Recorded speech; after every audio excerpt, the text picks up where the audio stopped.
दोस्तों, अगर आप हमारे परिवार में नए हो तो चैनल को सब्सक्राइब जरूर कर लीजिएगा।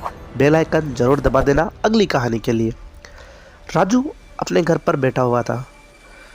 तभी वो आज ऑफिस के लिए नहीं जाना चाहता था, परंतु उसके दोस्त का कॉल आता है कि आज तेरे को ऑफिस जाना पड़ेगा, वरना बॉस तेरे को बहुत ज़्यादा डांट लगाएंगे। ये सुनकर वो जल्दी से निपटता है, रेडी होता है और बस स्टेशन पर पहुंचता है। परंतु उसकी किस्मत हमेशा से ख़राब थी। आज भी उसकी बस छूट चुकी थी। बेचारा दौड़ते दौड़ते ऑफिस पहुंचा।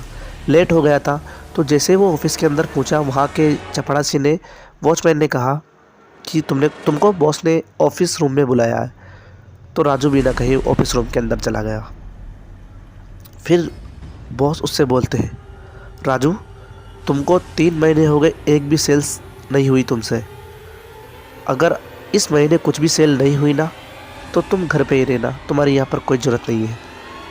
तभी उसका दोस्त जो ऑफिस के अंदर ही काम करता था राजू का, वो आता है और फिर बोलता है, जी सर, आपने बुलाया था।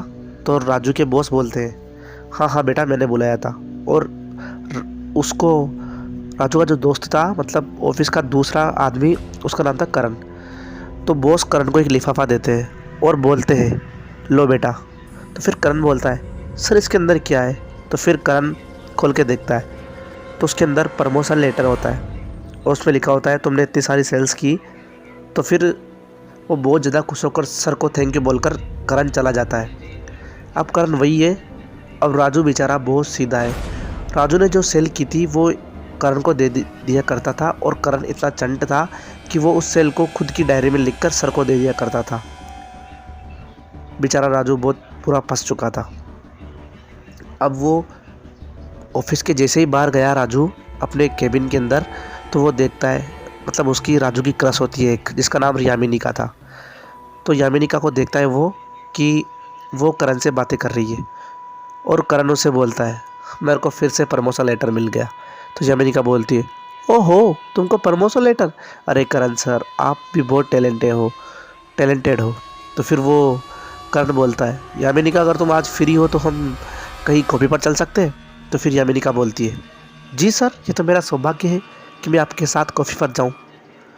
ज़रूर चलेंगे। ये देखकर राजू का बहुत ज़्यादा मूड ख़राब हो गया और वो वहाँ से अपने रूम में चला गया। वहाँ पर उसका मन लग नहीं रहा था, तो वो बेचारा डिप्रेशन हो गया और उसको बस मरने की सोची। तो एक नदी के किनारे पहुँचा। उसने कहा, हे भगवान, मेरे जैसे लोगों को दोबारा मत बनाना। ये कहकर वो नदी के अंदर कूद गया। जैसे नदी के अंदर कूदा, एक आदमी आया और उसको बचाकर ले आया। जब राजू की आँख खुली तो वो एक किनारे पर पड़ा हुआ था और उसके पास ही वो आदमी खड़ा हुआ था। तो फिर वो आदमी राजू से बोलता है कि तुम पागल हो क्या, इतनी तुमको तैरना आता ही नहीं है, तो फिर इसके अंदर कूदे क्यों? तो राजू बोलता है, अरे हे भगवान, मैं मरने जा रहा था और तुमने मुझे फिर से बचा लिया। कैसे लोग हैं दुनिया में, जान छूटती मेरी इस दुनिया से, जान से मरने भी नहीं देते, शांति से मरने भी नहीं देते। ऐसे कहकर उसको बुरा बुरा बोलता है। तो वो आदमी बोलता है, इतना ही परेशान है तो मैं तेरे को एक बुक और पेन देता हूँ। तो वो बुक और पेन देते हैं। वो बोलता है, तुम कौन हो, तुम्हारी तारीफ़? उसने कहा, मैं जिन हूँ।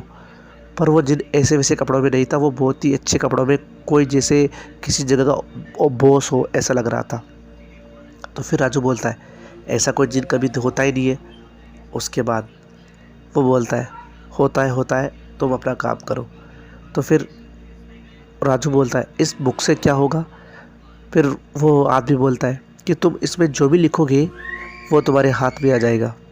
तो राजू ने सबसे पहले 10,000 रुपये लिखे उसके अंदर कि मेरे को 10,000 रुपये चाहिए।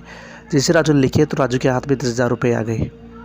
ऐसे करते करते राजू रोज़ कार मांगता है, कार आ जाती है उसके सामने। उसने बड़ा सा घर बनाया तो घर मांगा तो घर आ गया उसके सामने, क्योंकि वो पहले रेंट के घर के अंदर रहता था। उसके सामने घर आ गया, बड़ा सा स्विमिंग पूल, मतलब पूरा ऐश आराम की ज़िंदगी मिल चुकी थी। वो जाना पहचाना बिजनेसमैन बन चुका था। अब एक दिन उसने सोचा कि मेरे साथ करण ने बहुत बुरा किया। तो वो अपनी डायरी में लिखता है कि करण मीटिंग के अंदर बॉस को जूते से मारे। और जैसे उसने लिखा, उसके बाद वैसा ही होता है। करण अपने बॉस को चलते मीटिंग के अंदर जूते से मार देता है। करण को तुरंत ऑफिस से निकालकर सस्पेंड कर दिया जाता है। उसके बाद राजू बहुत खुश था। अब वो उसके अंदर बुक के अंदर लास्ट ही पेज रह गया था। लास्ट पेज रहा तो राजू लास्ट पेज में सोचता है कि क्या चाहिए, मेरे को क्या चाहिए। तो वो ये सोचता है कि मेरी जो यामिनिका थी, जिसको मैं बहुत ज़्यादा पसंद करता हूँ, वो लड़की मेरे को चाहिए, तो उसको लिख देता हूँ। उसने कहा कि यामिनी मेरे पास आए और मुझे शादी का वादा करे, परंतु वो पेन उस लास्ट पेज पर चल ही नहीं रहा था। ये सोचकर वो बहुत ज़्यादा परेशान हो गया राजू, और उस जिन को बुलाने लगा, हे जिन जल्दी आओ जल्दी आओ। तो वो जिन उसके सामने आता है और बोलता है क्या हुआ।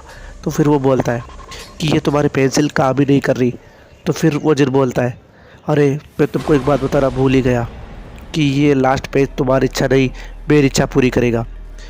तो राजू बोलता है तुम्हारी इच्छा क्यों? क्योंकि तुम मनुष्यों की आखिरी इच्छा पूरी कभी होती नहीं है। अगर तुमको ये मिल जाए तो वो मिल जाए तो वो, तुम कभी आखिरी इच्छा के लायक होते ही नहीं हो। इसके अंदर आखिरी इच्छा मेरी है। तो राजू बहुत ज़्यादा परेशान हो गया और बोलता है कि तुम आखिरी इच्छा क्या लिखोगे। तो वो लिखता है कि मेरे को एक नॉर्मल आदमी बना दो। और वो जैसे ऐसे लिखता है वो नॉर्मल आदमी बन जाता है, और फिर वो राजू होता है वो जिन में बदल जाता है। तो फिर वो राजू उससे बोलता है, जो नॉर्मल आदमी बन चुका है, कि अब मेरा क्या होगा। तो फिर वो बोलता है कि तुमको एक काम करना है, तुम्हारे जैसा लालची आदमी ढूंढना है और उसको ये बुक देनी है। वो भी तुम्हारे जैसा करेगा, तभी जाकर तुम सही बन पाओगे। दोस्तों कहानी चलेगी तो वीडियो को लाइक कर देना, चैनल को सब्सक्राइब कर देना। Bye bye.